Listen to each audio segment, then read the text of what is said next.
Hello po sa inyong lahat mga crypto. Ako po si Pinoy Crypto Trader at sa video na ito ay atin pong pag-uusapan ang aking technical analysis dito kay Bonk ngayon pong March 8 taong 2024. At base po sa aking analysis dito sa daily chart time frame ni Bonk ay mukhang makakaranas po muna ito ng consolidation dito sa ibabaw po ng support line natin dito sa 2660 or posibleng dito na po mag-uumpisa ang muling pag-angat nito sa presyo patungo po sa resistance line natin dito sa 42.91. At ayan, bago po tayo magpatuloy ay nais ko lamang po munang bigyang linaw ang aking disclaimer kung saan ang nilalaman po ng video na ito ay hindi po ito isang financial advice. For education and information purposes lamang po ang layunin nito. Maliban po dito ay nais ko na rin pong magbigay babala na wala pong kahit anumang group chat ang Pinoy Crypto Trader. Ayan, bago po tayo magpatuloy sa ating pag-analysis kay Bonk ay meron po tayong i-check dito na mga balita. Ayan, meron po tayong Bonk Crypto Price Prediction dito kung saan ang sabi po rito ay while the upward trend in Bonk's price appears promising, there remains the potential for market corrections. Ayan na nga. Dahil sa napakaganda po yung ipinakitang pag-angat ni Bonk, ayan, at nasaksihan po natin yan dito sa mga nakalipas na araw ang kanyang tuloy-tuloy na pag-angat sa kanyang presyo. Pero yan, hindi po natin maiiwasan na siya ay makaranas ng correction sa kanyang pag-angat or pag-akyat sa presyo. Kaya ayan, at mula po nitong March 5 at saka kahapon ay bumuo po siya ng bearish candlestick na nagpapakita po ito ng kanyang correction. At ngayon ay bumubuo na po siya ng isang bullish candlestick na mukhang isa na pong sinyalis na tapos na ang kanyang correction at ito na po muli ay magpapatuloy sa kanyang pag-angat sa presyo. Yan, should it manage to surpass its nearest resistance level at 40 digits 3509, the long-term outlook could be optimistic, potentially attracting increased investor interest.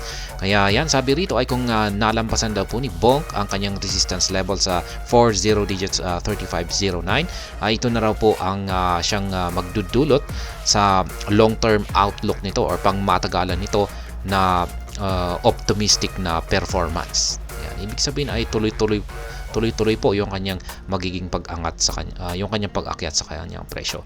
Yan yung kanyang 3509 ay nandito po yan.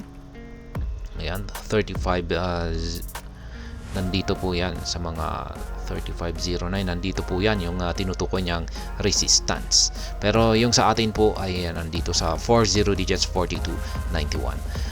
Dito po kasi yung ginagamit po natin na time frame ay ang daily chart time frame. Yan, hindi ko po alam kung saan po yung kanyang naging basihan dito sa kanyang resistance line dito. Pero basta yan po yung sabi ng isang analyst dito. Kaya yan, dito naman po tayo sa kanyang X account. Dito naman po yung kanyang latest post. Sabi rito ay Bonk Jam. Ayan, the dog thinks this game needs a comeback, such a classic. Kaya yan, mukhang parang ang kanilang atensyon ngayon ay nakatutok po sa laro. Ayan, game na basketball. Ayan, NBA po yan. At ngayon si Bonk ay siya po ay nasa top 59 na ranking by market capitalization. Ayan, or market valuation. Nasa 1.9 po yung kanyang market cap. At ayan, atin na pong ipagpatuloy ang pagti-technical analysis dito kay Bonk. Ayan, nakikita po natin na mukhang dito na po talaga siya magkakaroon ng correction at muli po siyang babalik para muling akyatin at subukang basagin ang resistance line natin dito sa 42.91. At kung pag nabasag po niya ito ay dyan ko na rin po masasabi na magpapatuloy na ito sa kanyang pag-akyat. Pero posible pong ang mangyari rito ay kung hindi po niya nagawang basagin yan ay posibleng magko-consolidate na lamang po muna siya dito. Sa sideways po siya kung pag hindi talaga kaya ng powers ni Bonk na basagin ang resistance line natin dito. Ayan. Pero sa tingin ko naman ay mukhang may kakaya naman po si Bonk na basagin yan para magpatuloy ito sa kanyang pag-akyat. At ayan, ang isa pang posibleng mangyari rito ay posibleng siya ay mag-consolidate muna rito. Yan, para hanggang sa makaipon po siya ng sapat na pwersa. At yung pinakabasihan po natin dito ay yung ating QQE mode dito.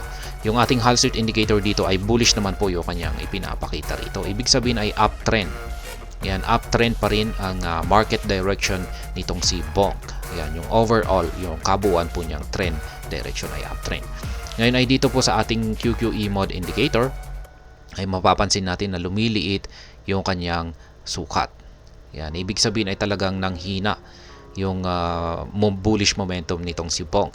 At dahil po dyan ay ayan nga, nagumpisang lumiit yung sukat ni Bonk nitong March 5. Kaya yan, nabuo yung ating bearish na candlestick dito. March 5 hanggang sa kasalukuyan. Maging ngayon, maski ang nabubuong candlestick natin ay isang bullish candlestick, ay maliit pa rin yung kanyang sukat. Kaya yung aking naging basihan, yan po yung aking naging basihan kung bakit nasabi ko po na malamang ay mas makakaranas muna siya ng mga ilang consolidation period or maglalaro dito sa ibabaw ng support line natin dito sa 40 digits 2660 bago po siya muling magpatuloy sa kanyang pag-akyat.